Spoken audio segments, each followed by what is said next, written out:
I used to spend the night in hotel parking lots. What was I gonna do? I ain't had nowhere to stay, so I lived in the car.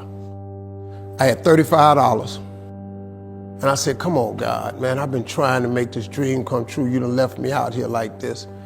And I was crying so hard that he just said, I didn't like hear a voice or nothing, but he spoke to me. And however, he said, if you get up, I'm gonna take you places you ain't never been. Now I was finna quit. So I said, skip it. I'm gonna quit anyway. So I got in my car, I went to a payphone, and I was gonna call my dad. You remember back in the day where you could punch in a code and call your answering machine and get your messages? So I called and I punched in the code and it said, doop. He said, hey Steve, this is Chuck Sutton with Showtime at the Apollo. We saw a tape of you. You're very funny. If you could get here Sunday night, we'd love to put you on television. Call me back, let me know if you can make it. So I hung the phone up, I'm crushed. Cause my whole dream of being on TV, and I couldn't get to New York. I got $35. How I'm gonna get to New York? I can't make it. So I'm standing there at the phone booth and tears just coming down my face. I said, God, so that must be a sign for me to go home. Cause this it, I ain't even got the money to go to the Apollo. My whole thing, I wanted to be on TV, I couldn't even make the dream come true. This is the most messed up moment.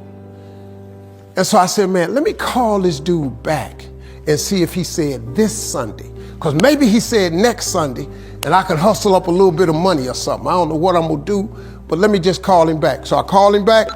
Steve, this is Chuck Sutton, Showtime at the Apollo. We saw a tape of yours. You're very, very funny. Look, we have an opening Sunday night at Showtime at the Apollo. If you can make it, we'd love to put you on TV. I said, it's this Sunday. Before I hit the button, I heard, doop, you have another message. Now, it wasn't there before. So I punched my code in, I listened to the second message. It said, Steve Harvey, this is Tom Sobel from the Comedy Caravan. This was a Thursday.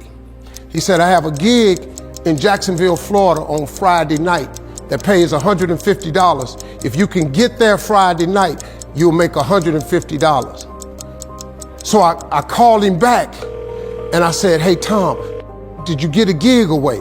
He said, no, it's still available. He said, can you get there? I said, I'm in Pensacola, Florida. I'm 3.5 hours away. So I drive to Jacksonville, Florida, and that night I made the 150. The club owner said, man, you funnier than the guy we hired. If you stay tomorrow night, I'm gonna give you another $150. So now I got $300 now. So I get on the phone, I call Chuck Sutton. I say, hey man, is the gig still available at Showtime at the Apollo?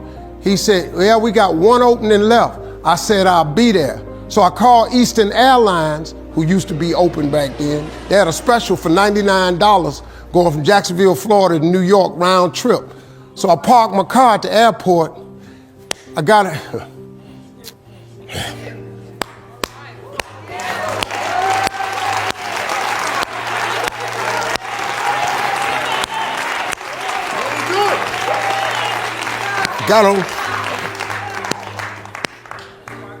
Got on plane, flew.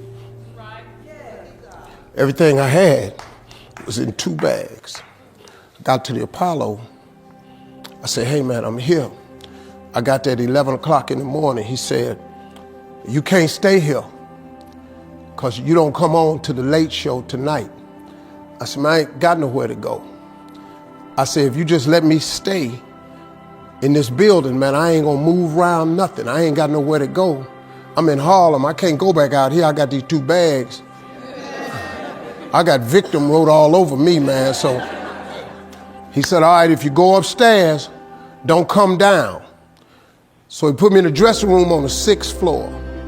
So that's where all the comedians were. So I stayed up there. I got hungry around 3 o'clock, and I couldn't take it no more. So I went back downstairs, a dude named Alton Liston. I said, hey man, he said, man, I thought I told you, don't come down them damn steps. I said, hey man, I'm just hungry, man. I said, let me go to that KFC I saw on the corner. Just let me get some chicken. I'll come right back. He said, man, if you ain't back in 20 minutes, you ain't getting in this building. So I went, bought me some chicken, came back. So the comedians started coming in the building. They started coming up on the 6th floor. So I meet this guy named D.L. Hughley. I introduce myself, he introduced himself. I'm sitting there, another guy come in named Dwayne Johnson. Then this other dude walked in named Jamie Foxx. And I introduced myself. We don't know each other, ain't none of us famous. It's 1991, man. They gave everybody the lineup. I was on the last show of the night. I don't go on to 11 at night. I done had this 4 pieces of chicken. I'm starving, man. That chicken done wore off. I'm nervous, man. I'm about to throw up. D.L. Hughley went downstairs. D.L. Hughley got booed off. Dwayne Johnson got booed off. Jamie Foxx went down there and got booed. They booed Jamie, then Jamie started singing. And then they started clapping. And Jamie had their ass, then he went back to them jokes, and they got his ass. So I'm walking down the steps and I see Jamie sitting on the steps. I said, hey man, hang in there. He said, man, that ain't never happened to me before, man. This is crazy. This Jamie Foxx, man, one of the most talented people in all of comedy. And now, you don't even know how nervous I am, man. I can't even, my breathing is shot because these dudes been booed. So I walk out, I had wrote this joke. Mike Tyson had got in a fight in Harlem with this heavyweight named Mitch Green. Mike Tyson had hit the dude in the eye in the store. Now he was on the news, his eye was swollen. So the joke I wrote was, they was interviewing Mitch Green and he was telling everybody what happened, but his eye took over the interview. And I wrote this joke that his eye started talking and was just, I tell you what happened. The heavyweight champ's fist is coming towards my face. I just said, Lord, Lord, Lord. And I wrote this whole joke about this dude's eyeball talking. And when the punch came, and all this here, the Apollo, man, they went crazy. They lost their mind. I got a standing ovation, man. I walked off stage, man, just started crying.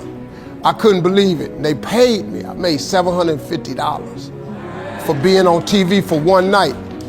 I'd never made $750 telling jokes in one night. And so that was my first television appearance. A couple weeks later, Sinbad was the host of the show. He got this job on a different world. And so he quit. And so Mark Curry became the host. And then Mark Curry got hanging with Mr. Cooper and he quit. And they came to me and said, would you come back to New York and host amateur night for us to just try you out? Oh, ain't no problem. And so I went to New York, I hosted amateur night and I was killing. But every time we went to commercial break, I was supposed to let the warm-up act take over like Ruben does. But I knew not to let the warm-up act do that because he would change the attitude of the crowd because the Apollo was a wild place. So I stayed out there. I did the warm-up and the hosting. And I created a bond with that audience. And that's how I got on TV. It was my very first TV show. I hosted Showtime at the Apollo. I ended up being the longest running host in the history of Showtime Apollo. I did that show for 8 years. Nobody ever did it for 8 years. And that was my turn back moment. See, in your life, everybody has a turn back moment. You have a moment where you could go forward or you can give up. But the thing you have to keep in mind before you give up is that if you give up, the guarantee is it will never happen. That's the guarantee of quitting, that it will never happen, no way under the sun. The only way the possibility remains that it can happen is if you never give up no matter what. Because God is always coming. He's never too late. At your worst moment, look man, when they told me I had to be in New York, I saw no way I could get there. But that God though, he make the phone ring. I end up in Florida, I make $300. Then I go to New York, I make $750. Almost got $1,000 out of nowhere. That's what happened to me. That was my moment of never giving up. That's when I first learned that faith was everything, that you have to remain faithful.